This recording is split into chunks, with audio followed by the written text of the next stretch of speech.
Praise the lord. ఈరోజు దేవుని వాక్యము, సింహాసనాసీనుడయ్యున్న వాని యొక్కయు గొర్రెపిల్ల యొక్కయు ఉగ్రత మహాదినము వచ్చెను, దానికి తాళజాలిన వాడెవడు?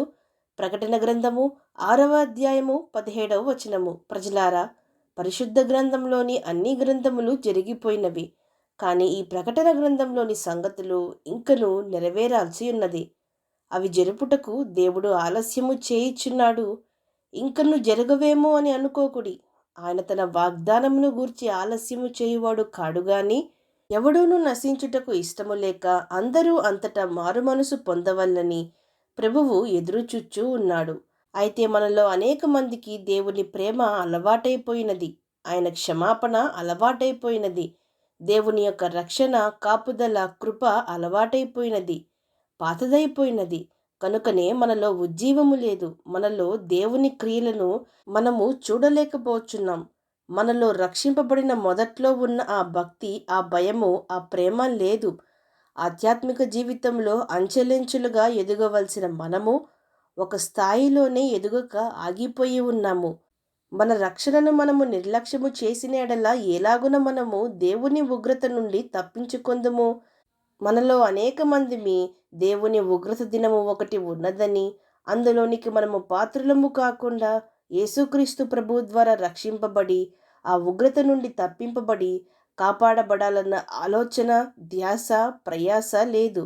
లోకము ఎప్పుడు ఇలాగనే ఉంటుందని, మన చుట్టూ ఉన్న పరిస్థితులు ఎల్లప్పుడూ ఇలాగనే ఉంటాయని, మనము ఎప్పుడూ సంపాదిస్తూ, ఆనందిస్తూ, ఆహారము భుజిస్తూ సుఖంగా ఉంటామని అనేక మందిమి అనుకుంటాము. ఆ దినము ఉరి వచ్చినట్టు మన మీదకు రాకుండునట్లు మనము జాగ్రత్త పడవలెను. అనేక మంది దేవుని నామం పెరట హింసలు పొందుతున్నారు లోకమంతటా. దేవుని ప్రజలకు ఎన్నో హింసలు కలుగుచున్నాయి, వేదనలు కలుగుచున్నాయి.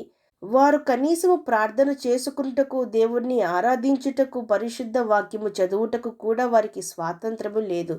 మనము వాక్యంలో స్థిరంగా ఉంటే అలాంటివి ఎన్ని జరిగినా మనము కదలకుండా ధైర్యముగా నిలబడగలుగుదుము.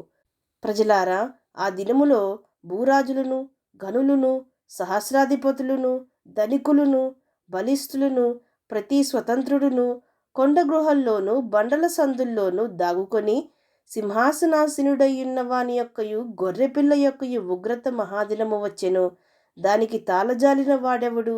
మీరు మా మీద పడి ఆయన సన్నిధికిని గొర్రెపిల్ల ఉగ్రతకును మమ్మను మరుగు చేయుడి అని పర్వతములతోనూ బండలతోనూ చెప్పుచున్నారు అని వ్రాయబడి ఉన్నది. ప్రజలారా, ఆ ఉగ్రత దినము భూమి పుట్టినప్పటి నుండి అటువంటిది వచ్చి ఉండదు, అటువంటిది మరొకటి రాదు. ఆ రోజు మనము ఊహించలేనంత భయంకరంగా ఉండును. కాబట్టి మన ప్రభువైన యేసుక్రీస్తు తప్ప మనల్ని ఎవరునూ ఆ ఉగ్రత నుండి తప్పించలేరు. కాబట్టి మనకి ఇచ్చిన రక్షణను వృధా చేసుకొనక అంతము వరకు, దేవుని రాకడ వరకు మన యొక్క రక్షణను భయముతో, వణుకుతో కొనసాగిద్దాం. అవును అన్నవారు నాతో పాటు ప్రార్థనలో ఏకీభవించండి. ప్రార్థన. పరిశుద్ధుడా, ప్రేమగల తండ్రి, ఈరోజు మీరిచ్చిన ఈ వాక్యమును బట్టి మీకు స్తోత్రములు దేవా.